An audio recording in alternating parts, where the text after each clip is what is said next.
And I'm also going live on our. Thank you guys for tuning in tonight. There we go. Thank you guys for tuning in tonight. Thank you guys for tuning in tonight. We are at a different location. I am Minister Marcus, and I want to welcome you guys to our Maximize Your Life Bible study. All right. All right.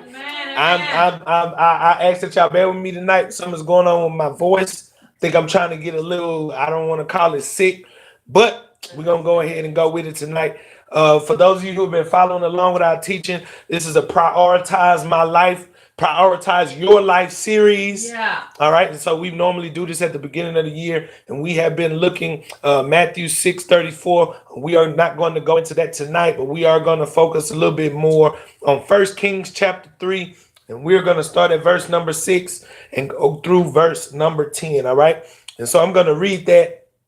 You guys at home can follow along. 1 Kings chapter 3, verse 6 through 10. Then Solomon said, and I'm reading from the New American Standard Version.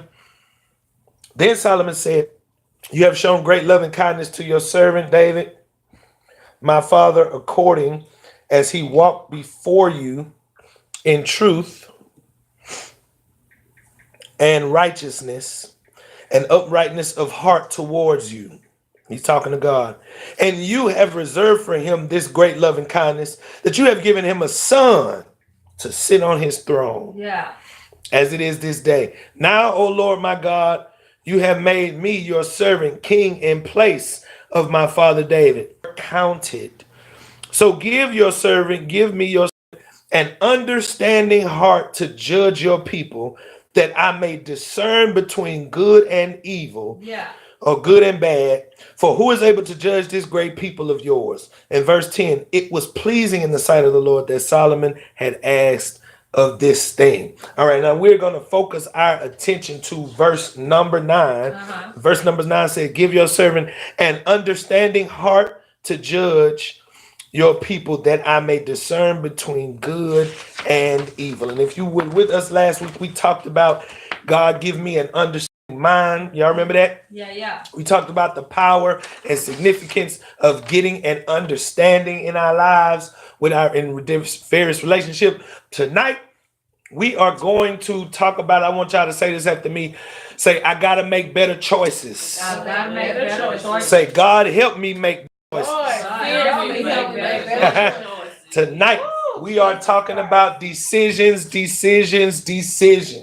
All right. And so my question to you to start off is, what helps you make your decisions? What helps you make your decisions? I want you to consider that. What helps you make your decisions? Yeah. I love the verse because it is derivative to me from the seek ye first the kingdom. Yeah. Seek ye first. And what Solomon does with his prayer is he shows us how to pray the prayers of putting God's things first in our lives. All right. And so among those things, and I'm not going to go all the way down the list of the things that we have been discussing. You can go back and watch all those episodes in season 3 of Maximize Your Life on our YouTube channel. But I will come from the understanding point of view where we stopped at last week. And it's impossible to make a right judgment without understanding. It's impossible to make a right judgment without understanding. When you get understanding, then you know how to judge. And when I say judge, I want to use the word judge interchangeably with the word decision. Because when I make a judgment, I'm making a decision. When I judge a situation, I'm deciding on what I'm going to do. And so I made the analogy last week. When I understand the kind of person that I'm dealing with, then I know how to correctly judge my behavior, my disposition, and how I'm going to categorize you as far as it goes for my life. Are y'all getting it? All right. So once I get understanding now, he says, "God, teach me to judge." And I believe that many people make poor decisions because of their lack of understanding and judgment, the inability to correctly assess a situation and then make the wisest decision. When I say, "God, help me make better choices," what I'm saying is God, give me the ability to correctly assess a situation and then make the wisest decision that is going to get me in the most productive position. Yeah. Are y'all walking with me? I want y'all to get it, okay? All right. So give me the ability to correctly assess the situation and then make the wise decision. One of the things that I do with my kids is I don't tell them what decision to make. Yeah. I give them options so that I can see how they make their decisions. Yeah, Are y'all yeah. walking with me? I want to see, how are you processing? How are you judging the situation? How are you analyzing the situation? And what outcome or conclusion will you come to at the end of the situation? Yeah. I do that because I want them to be able to know not what decisions to make, but how to Yeah. make decisions. And so I give them options, and sometimes they make the wrong decision, but in making the wrong decision, I use it as a teaching point to get them to understand why, not what decision to make, but why you should make this certain decision. Yeah. Are y'all getting it? So, and I want to start there because sometimes God allows things to happen in our lives in order to teach us to make better decisions. Sometimes people have to break our hearts before we understand we have to judge people's character better. Sometimes people have to betray us before we understand we have to judge people's character. Are y'all getting this tonight? Yeah. Sometimes God has to allow things to happen. He has to allow you to go broke sometimes so that you can correctly judge and decide on what are the best or wisest things to spend my money. Sometimes God allows things to happen in order to teach us to make better judgment about things, about people, and about resources that we have, that we allow to take up our time, that we exert our energy and effort on. And I believe that sometimes God has to let us see the disappointment. He has to let us experience the heartbreak and go through the frustration just in order for us to get an understanding that we have to be better judges or decision makers in our lives. And I want to tell you tonight that you have to be the guardian of your own heart. You have to be the guardian of your dream. You have to be the guardian of your happiness. You have to be the guardian of your peace. What that means is that you are going to have to judge or decide between what stays and what goes. If my ultimate goal is to have peace, then there are some things that I'm not going to be able to allow in my life.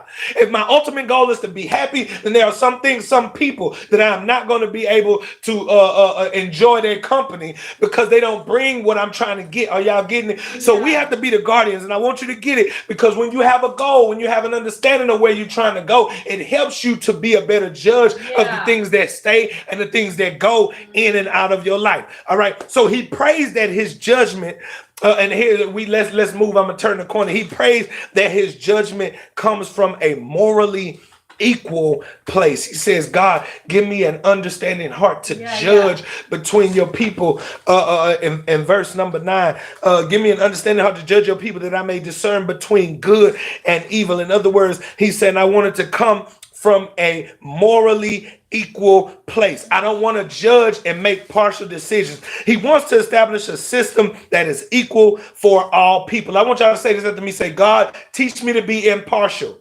God, teach me to be Come on, let's say it like we mean it. God, teach me to be impartial. God, teach me to be impartial. All right. In other words, he's saying, God, I want to judge like you judge.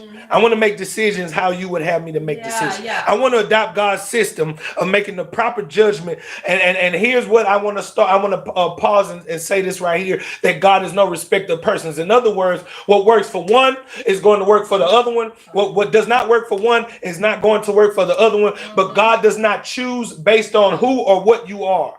And so Solomon, what he says to God is, he says, God, your scales are balanced, right? Your scales, your moral scale is stable on both sides. So I want to be able to judge the way you judge. I don't want to make my decision based on who a person is, how much money they have, what status they are in life, but I want to be impartial. In other words, he's saying, I want to be a man of integrity. And I want you to get this, that integrity wins respect. Impartiality. When I say impartiality, I know y'all thinking of one way, but here's the way I'm going to bring it tonight. Because when I say impartial, I know you're thinking, all right, well, I'm going to choose him because he has more money than this person. Well, most of us, we're not impartial on them scales, but we are impartial on these scales. I talk to some friends of mine and I say, hey, bro, one of the things that, one of my big things things is beyond the non-sexual. I don't fool around with married women. Right? I don't fool around with married women.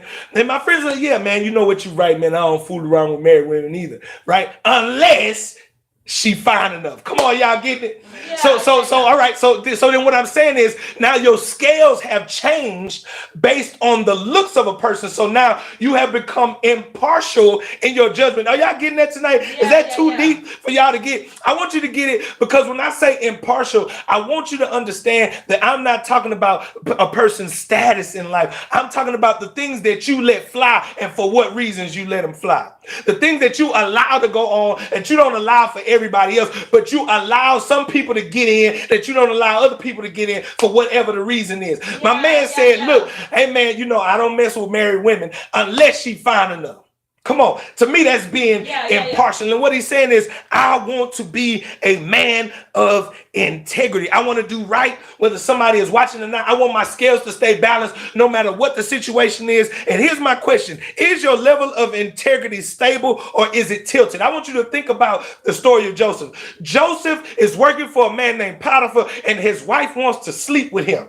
Right? And Joseph turns the woman down. And I want you to get it because the test is designed to reveal his level of integrity. And here's what we're talking about. Prioritizing my life. And when Solomon prays this prayer, he says, God, I want to be right. I want to be a man of integrity. I want to be impartial in my judgment from the inside. I want to be right from the inside. I want you to consider this, that maybe sometimes what happens in your life is so that God can see where your level of integrity really truly is. When you allow some things to go on, let me say it this way. If you knew you wasn't going to get caught, would you still choose what you chose? Come on, sir. If nobody is watching and nobody is ever going to know, will you still choose what you chose? Because if the answer is different, if somebody was to know and somebody wasn't to know, that means that something is wrong on your level of integrity. Are y'all getting this tonight? I want you to understand it, that what Solomon is asking, I want to judge the same no matter who the person is. In other words, he's saying, I want my level of integrity to stay intact. If nobody is watching, I want to run. You know what? It makes a really big difference when you're dealing with a person of integrity. When you know, right? And this is what I believe is so, man, one of the things that I built TGM around is being a church of integrity. Because don't just say it's wrong because I'm doing it, but then when you do it, you don't call it wrong. Are you get what I'm saying? Now, I'm making excuses. I'm justifying my actions, right? Because I'm pastor. But when you do the exact same thing that I do, you wrong, but I'm not wrong. Come on, I want y'all to get it. He said, I want to be the rightest kind of person that even if I am wrong, I'm going to call it wrong. I'm going to put myself on the side of wrong. Integrity brings respect. And here's my question. Is God testing your level of integrity tonight? Will your choices change based on the situation of the person? Will your choices change because of what a person looks like? If somebody knows, if somebody sees, if somebody hears, if you won't get in trouble, will you still choose the same thing? He's talking about his level of integrity. All right, he says, give me an understanding to make the right judgments in my life. I want you to consider this. He's talking about being a king over the people. I'm talking about being a king or a queen over your life. Yeah. He's talking about being a leader of the people. I'm talking about being a leader of your life. He's talking about judging right for the people. I'm talking about judging right in your life. Give me an understanding to make the right judgments or decisions in my life. Yeah. All right. And so I started here and I'm going to go back to what makes you make the decisions that you make? Yeah. What makes you make the decisions that you make? I want you to consider that. What is driving your choices? What is driving your choices? And I think it's very significant tonight because for many of us, what drives our choices is our desires. Yeah. I'm fasting. I've been on fast a few days. I'm not going to tell y'all. But the thing is that the reason what I believe that God has me going the way that he has me going is because he wants me to see what really drives my choices. Yeah. My appetites drive my choices. I decided I wanted to lose weight. I wanted to get a little bit finer, right? This is what I decided. Yeah. But in the moment, I don't choose the outcome. I choose, come on, are y'all getting this tonight? What drives it? Remember I started off asking the question, what makes you choose what you choose? Are you Are you driven by what you want right now? Or are you driven by what you want to accomplish up the road? And I believe a lot of us make decisions based on what we want right now. You know what? Out your name, man, because I'm gonna tell you right now, it's hard for me to control my appetite. If I got some extra money and I go somewhere, somebody finna get cashed out. If you can bring me what I want, you put me some extra bacon. I don't mind paying for the extra bacon. You know what I'm saying? Put me some extra egg. I don't mind paying for the extra egg. I get the number 2, the number 3, add some chicken fries with that. I don't mind paying the extra when it comes to my. Come on, I want y'all to get it. But then when I say to myself, Marcus, you got to lose your stomach. Come on, see, I know you want to hear. What's driving your choices tonight?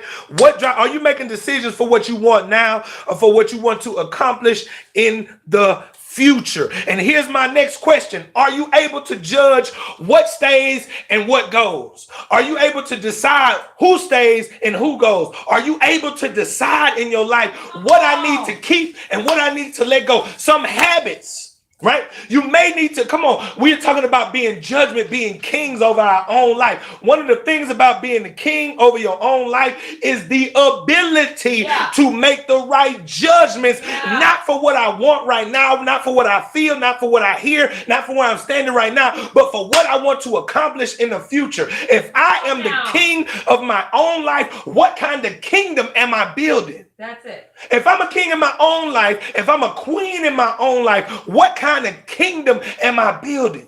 And I want us to consider that tonight. What makes us make our decisions? We have to get to the point that we are able to make decisions for where we are trying to go and not for where we are.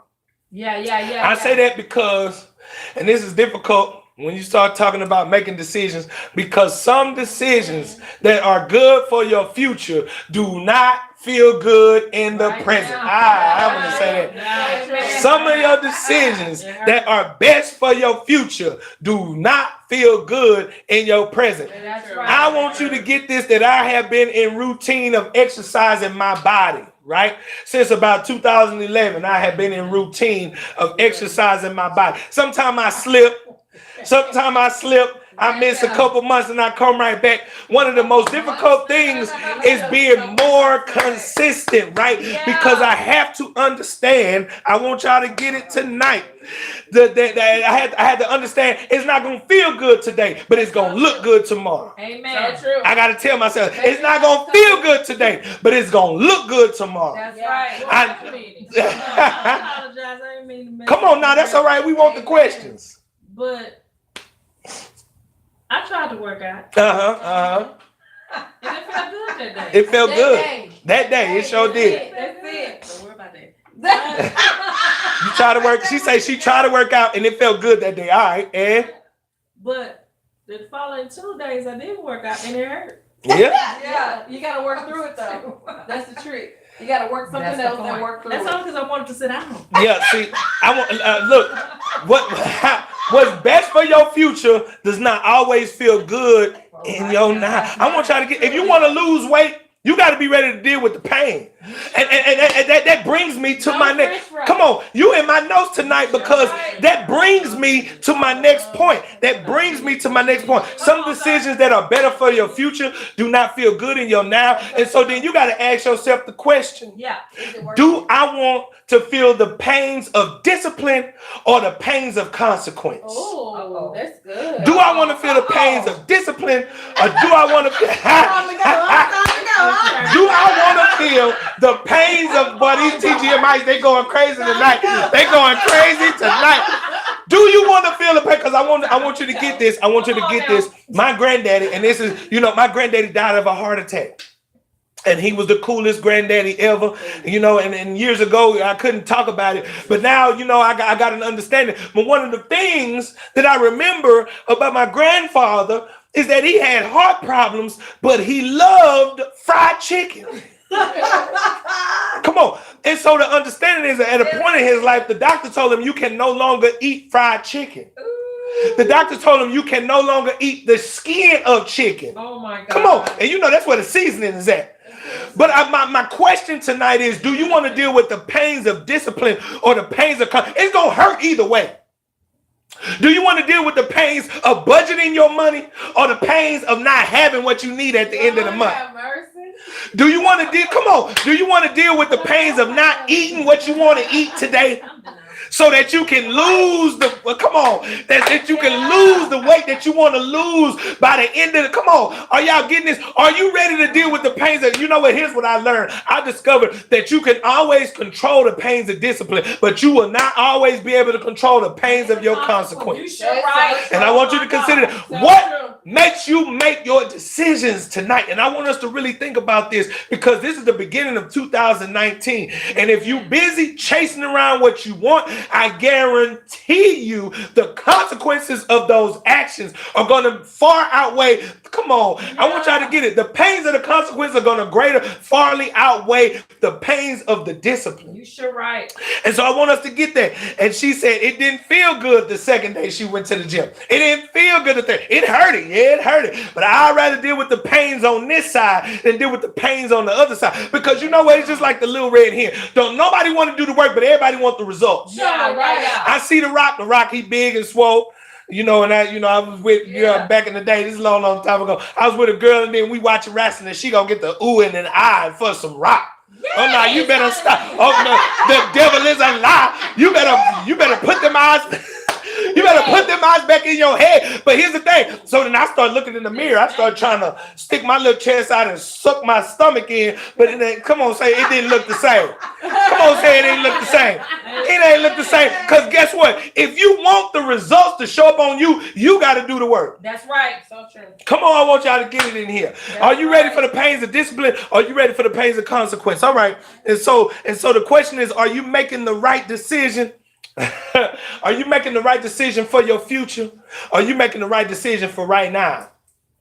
Are you making the right decision for your future? Are you making the right decision for right now? All right, I'm going to move because I want to get to this last part of the lesson when he says, give me understanding to judge. Once I understand, now I can judge correctly. I can decide correctly. I can put myself on the left. I can put myself on the right. I can guard my heart if I need to. But here's the understanding of it. And I love the way that he put this verse. I don't know why he put this verse together, but this is perfect for where I wanted to go tonight. He says, give me understanding heart to judge and what?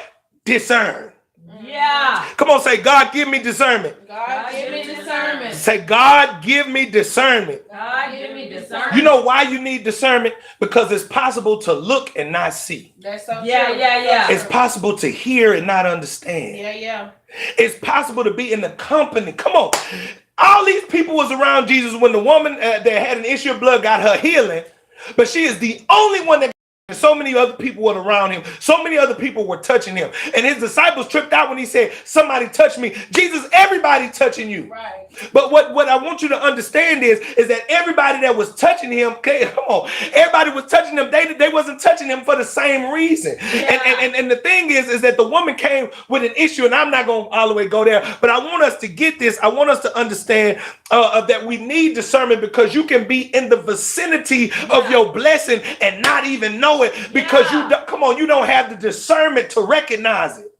And I want us to get this tonight. I want us to understand. He says, God, give me discernment. Amen. Give me discernment. Give me discernment. You can be right. Come on. And then for some woman in here looking for a husband, you might be right next to your husband, but you cannot discern it. That's right. You come on, man. You know what? I don't want to go too deep tonight, but I really want us to get to say, God, give me discernment.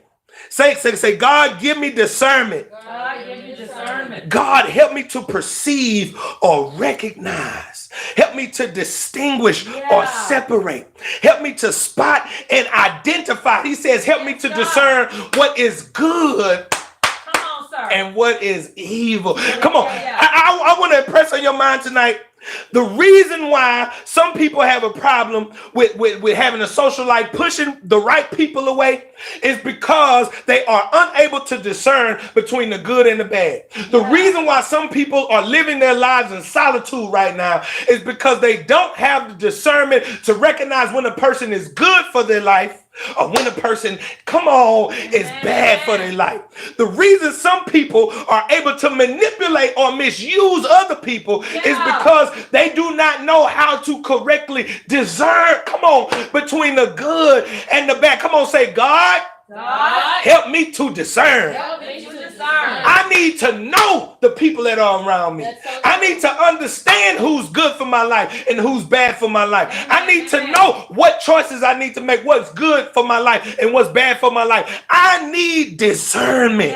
The reason why I believe so many times we could be asking God for the specific thing. And here's what I want us to get. They expected Jesus to come in so many different forms, in so many different fashions, in so many different ways. Why? Because they could not discern that the Messiah was right in front of their face. I want you to consider this, that so many blessings come wrapped in so many different packages that if you don't have discernment, you'll miss what it is that God wants you to see.